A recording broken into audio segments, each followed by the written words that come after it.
Happy women's day అందరికీ. నేను ఎక్కడికి వెళ్తున్నాను తెలుసా? నాకు లైఫ్లో చాలా ఇష్టమైన ఇంటికి వెళ్తున్నాను. అలానే చూస్తూ ఉండండి, సర్ప్రైజ్.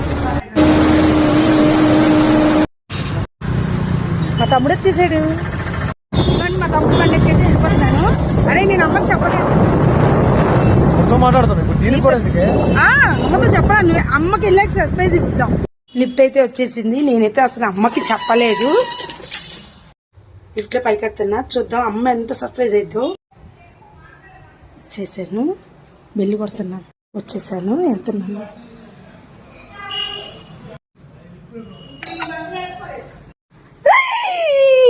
అమ్మా హ్యాపీ ఉమెన్స్ డే. మా నాన్నగారు బాగున్నావా? నాన్న బాగున్నావా? బాగున్నావా? హ్యాపీ ఉమెన్స్ డే అమ్మా. నీకు చెప్పకుండా అందుకే వచ్చాను. ఇవాళ మా అమ్మ నేను చెప్పకపోయినా కూడా ఏదో ఒకటి చేస్తుంది కదా.